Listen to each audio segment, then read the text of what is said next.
Good evening, you're watching the Indian Express and we are back with our daily updates on the Bihar elections. Till the election results are declared on November 10, every day we will bring you 3 key developments of the day you need to follow about the Bihar elections to stay on top of the Bihar election news coverage. On November 3 is when the second phase of voting will take place, and this is the phase when the seats from where both the Yadav brothers of the RJD are contesting are going to polls. While Tejashwi Yadav is contesting from Hasanpur, Tejashwi Yadav, who is also the CM candidate of the mahagathbandhan, is contesting from Raghupur. Chief Minister Nitish Kumar, of course, does not contest assembly elections. He is a member of the Legislative Council. Moving on to the 3 things of today. First, we have the repeated jibes that the BJP has been making on the educational qualifications of Tejashwi Yadav.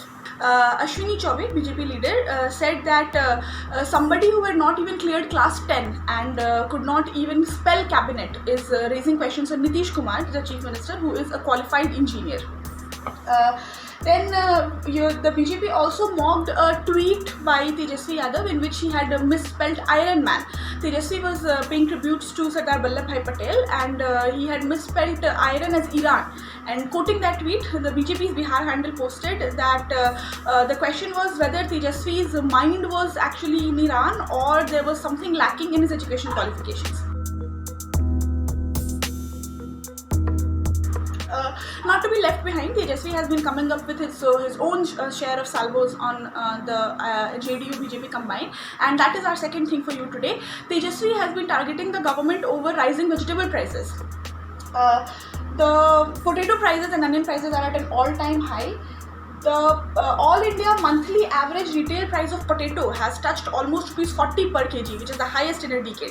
So, using that as the plank, Tejashwi mocked the BJP government, saying under UPA, BJP leaders were very fond of staging protests over inflation, and now obviously they're silent. He said that there was this refrain they were fond of taking up that "महंगाई डायन खाए जात है," which translates to this witch inflation is devouring us.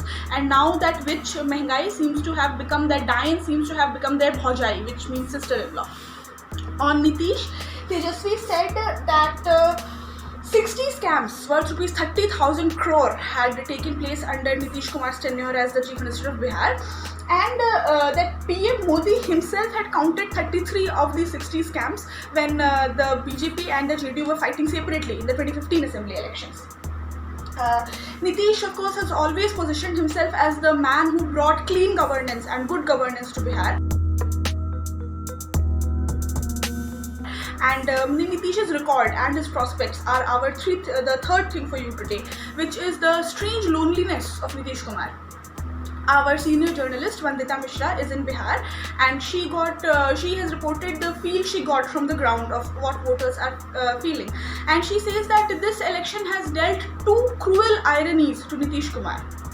The first is that the man who had been so particular about maintaining distance from Narendra Modi right from the days when he was the Chief Minister of Gujarat, and who in 2013 had walked out of the NDA because Modi was being positioned as its PM candidate, is today dependent on the Prime Minister's popularity to see him through these elections.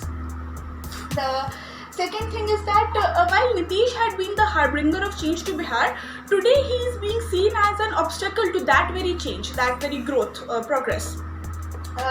Among voters, there is this anger that there are still no jobs in Bihar, and this anger, this resentment has only been sharpened by COVID-19 and the ensuing lockdown, and Nitish is having to bear a lot of ire, a lot of resentment that has been generated over this. Read this detailed story by Vandita Mishra in today's Indian Express, where she reports what exactly the voters of Bihar said to her.